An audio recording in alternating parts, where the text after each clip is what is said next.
ব্যাস এবার সবাই মিলে কি করলো, বলছে তোমরা কে কে যাবে আগে? বলছে আমাদের যাওয়ার মানুষ আছে। হ্যাঁ, বলছে কে? না আমাদের ওই দেখছো না এক সুন্দরী রমণী আছে, ওকে আগে আমি পার করবো, যাকে তাকে পার করবো না। হ্যাঁ, যাকে তাকে পার করবো না। ওই দেখছে নাবিক বলছে তোমাদের সুন্দরী যে নায়িকা আছে সবার মধ্যে যে সুন্দরী তাকে আগে পার করবো। বলি ওই যে রূপসী আলোক বয়সী উহাকে আগে পার করিব।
তা কি বলছেন যে ওই যে রূপসী অল্প বয়সী উহাকে আগে পার করব, এছাড়া আমি কাউকে পার করতে পারবো না। ললিতা বিশাখা ইন্দুরেখা চম্পক লতিকায় আগে ধারে সরে গেল। ক্ষমা, কোন নায়িকা যদি নায়কের সাথে প্রেম করে গো, আর তাদের সাথে আরো যদি 5টি মেয়ে থাকে, নায়কের সাথে কথা বলার জন্য সুযোগ করে দেয় কারা? কারা করে দেয়? অন্য সখীরা বলে ওরা কথা বলুক একটু আড়ালে, আমরা একটু পিছিয়ে যাই। তা কি করলো, ললিতা বিশাখা ইন্দ্ররেখা তারা একটু পিছিয়ে গেল। আর আমার নাবিকের সাথে কথোপকথন হচ্ছে, কার সাথে না রাধারানীর সাথে। রাধারানীকে বলেছে এই যে তুমি অদূরে কেন দাঁড়িয়ে থাকবে, এসে এসো তোমাকে আগে পার করে দিই। রাধারানী বলছেন না না না না, আগে আমি পার হব না, আমার বড় ভয় করছে। তোমার এত রজত কাঞ্চন, দেখো রজত কাঞ্চনে নাকানে সাজানো বাজিছে কিঙ্কিনি গান।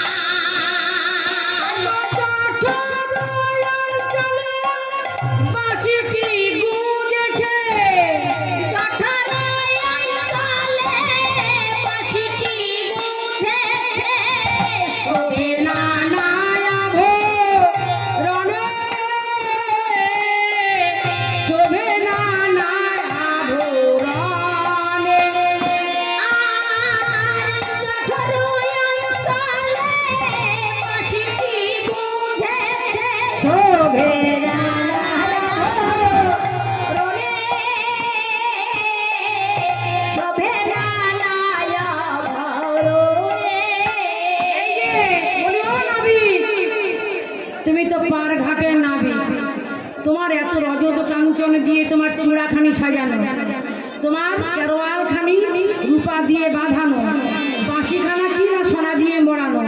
তুমি এত যে কাঞ্চন পেয়েছো, এত যে রজত পেয়েছো, তাহলে তোমার ওই নৌকায় ওঠা সম্ভব?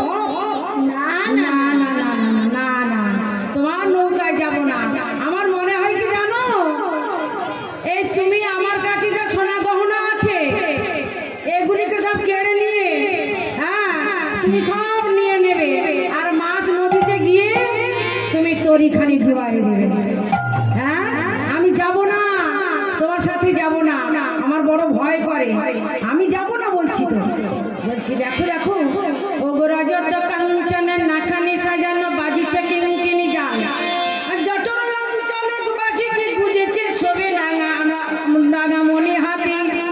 আমি যাব না যাব না যাব না যাব না যাব না যাব না যাব না, তোমার সাথে আমি যাব না যাব না, তোমার সাথে আমি যাব না যাব না, তোমার সাথে আমি যাব না যাব না, তোমার সাথে আমি যাব না যাব না, তোমার স্বভাব ভালো নয় যাব না যাব না, স্বভাব ভালো নয় যাব না যাব না, তোমার স্বভাব ভালো নয় যাব না যাব না, তোমার স্বভাব ভালো নয় যাব না যাব না। আমার দাদা ভাই গালে হাত দিয়ে বলেছেন, দেখতে পাচ্ছি কিন্তু গালে হাত নামান, এখানে কোনো দুঃখের জায়গা না, এটা আনন্দের জিনিস, আনন্দের জায়গা। আজ মেলা, আজ রাস মেলা, মহারা আসোৎসব। হ্যাঁ আজকে বলি বাবা, ছোট্ট করে একটুখানি বলছি, আমি গানটাকে এখানে রেখে দিয়ে রাস কথার অর্থ কি, রাস কথার অর্থ কি একটুখানি বলবো। যেহেতু আজকের আমার পর্ব নয়, রাত 12টার পর যদি হতো আমি রাত গান করে শোনাতাম। হ্যাঁ যাই হোক, লীলাটা একটুখানি দাদা বলেছিলেন, তাই একটু রাস কথার অর্থ কি সেটা আমি একটু বলছি। বলছি কি, রাস রয়াকার দন্তস্ব, রাস কথার অর্থ কি, রয়াকার তালবেশ্ব রাস, সে কথার অর্থ কি, রয়াকার মূর্ধন্য রাস কথার অর্থ কি, রয়াকার রয়াকার দন্তস্ব রাস কথার অর্থ কি না, রসনাং সংঘ ইতি রাস, রসনাং সংঘ, রসনাং মানে মানে রস, সমস্ত বস্তুর রস, যেমন আমার খোল বা মৃদঙ্গ, করতাল, আমার বাঁশি, আমার ইয়ামা, করতাল দিয়ে সমস্ত রস মিশিয়ে একত্রিত যে বস্তু তাকে বলা হচ্ছে রাস। আর রসানাং সংঘ, রসানাং সংঘ বলতে এই রসের যে সংঘ কারা করছে না আমরা করছি, আমার এই যে যত ভাই বোনেরা আমরা করছি কীর্তন, একে হচ্ছে সংঘ বা সঙ্গীত। হ্যাঁ তা একে বলছে রসনাং সংঘ ইতি রাস। আর বলছেন কি যে রয়াকার তালবেশ্ব, এ রাস কথার অর্থ কি, রাস মানে এক রাস, এক রাস, যদি একটা ফুল আনে এক রাস তাকে বলে এক রাস। হ্যাঁ যদি অনেক যদি আলুর বস্তা থাকে তাকে বলে এক রাস আলুর বস্তা, এমনি করে দেখে বলে এক রাস। আর একটা বলছেন কি, রয়াকার মূর্ধন্য রাস, এ কথার অর্থ কি, এ রাস কথার অর্থ হচ্ছে যে রাস, এই রাস হলো সেই রাস যে আমরা সেই রাস চোখে দেখিনি, বা যে রাসকে আমরা চোখে দেখিনি বা বলতে পারি না, সেটা হচ্ছে এক রাস, যে অন্তর্যোগী জগতের যে রাস সেই রাস।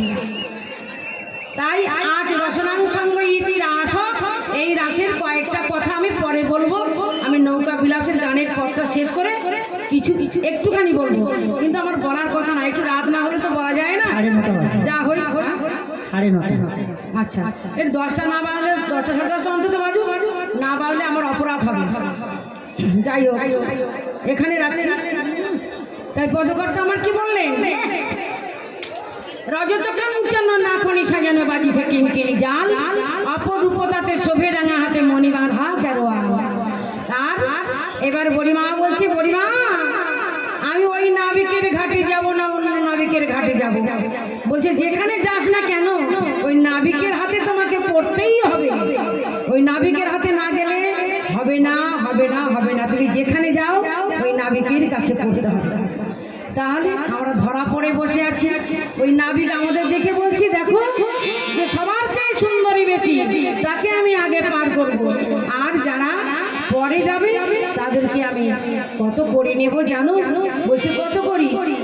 16 আনা না দিলে আমি পার করব না কাউকে। কি করলো? যখন বললো পার করবো ওই রূপসীকে, সমস্ত সুন্দরীগণ সবাই কি করলো? নৌকাকে দেখে পা তুলে দিল। নৌকার উপরে সবাই মিলে পা তুলে দিল। যখন পা তুলে দিয়েছে বলছে না না না না না না না, সবাইকে তো আমি একসঙ্গে পার করব না, তবে তবে ওই রূপসীকে আগে পার করব। তা বলছে ঠিক আছে, তোমার রূপসীকে যদি পার করো তা কত আনা নেবে? বলছে দেখো আমি তো কত আনা নেব এখন কিছু বলবো না। তা বলছে দেখো আমাদের কাছে তো করিডরি নাই, আমাদের কাছে কোনো পয়সা নাই, আমাদের কাছে যা আছে তাই দেবো। বলছে কত আছে? বলছে আমাদের কাছে 1 আনা আছে। ও মা, করি দিবে 1 আনা? 1 আনা করে দিলে পার করা যায়? হ্যাঁ। তা বলছে ললিতা বলছে নবী বলিস না, মোরা 1 আনা দিব করি পার করো তাড়াতাড়ি, 1 আনা দিব করি পার করো তাড়াতাড়ি, 1 আনা দিব করি পার করো তাড়াতাড়ি, 1 আনা দিব করি পার করো তাড়াতাড়ি। বিকির বেলা বয়ে যায়, বিকির বেলা বয়ে যায়, বেলা নাই বেলা নাই বেলা নাই বেলা নাই বেলা নাই, গগনে বেলা নাই বেলা নাই, আমার বেলা নাই আমার বেলা নাই, বেলায় আমার বয়ে যায় বেলা নাই বেলা নাই, বেলায় আমার বয়ে যায় বেলা নাই বেলা নাই। গগনে তো বেলা নাই আর আমারও বেলা শেষ। হ্যাঁ, আমার বেলা শেষ, তাই বলছে আমার বেলা নাই বেলা নাই। বলি তাড়াতাড়ি পার করে দাও বেলা নাই বেলা নাই, তাড়াতাড়ি পার করে দাও বেলা নাই বেলা নাই। বিকির বেলা বয়ে গেল বেলা নাই বেলা নাই, বিকির বেলা বয়ে গেল বেলা নাই বেলা নাই। শোনো শোনো বেলা নাই বেলা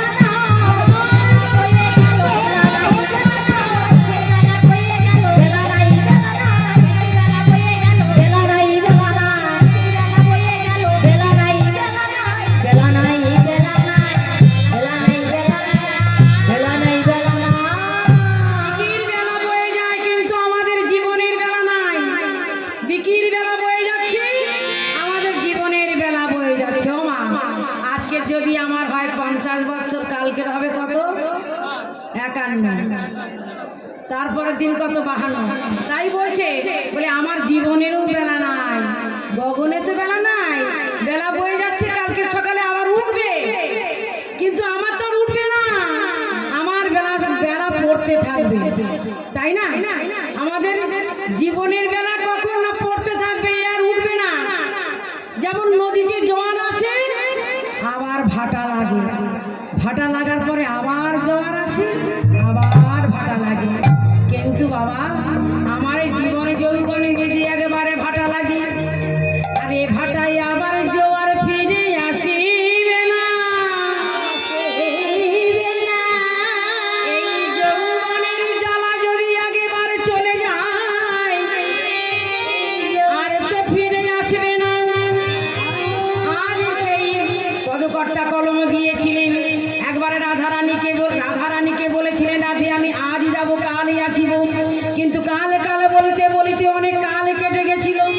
তাই একদিন সখীদের সঙ্গে বলেছে, সখী রে আমার প্রাণ বধূ চলে গেছে, এখনো পর্যন্ত এলো না, আর বুঝি আসার সময় নাই, কেন নয় আমার জীবন যৌবন শেষ, আর যৌবন আর ফিরে আসবে না। তাই সখীর সাথে বলেছিল আর আমার জীবন যৌবন ফিরে আসবে না। তা বলছে রাধে রাধে যদি তোর বধূ ফিরে আসে কি করবি? তো বলছি যদি ফিরে আসে তখন দেখা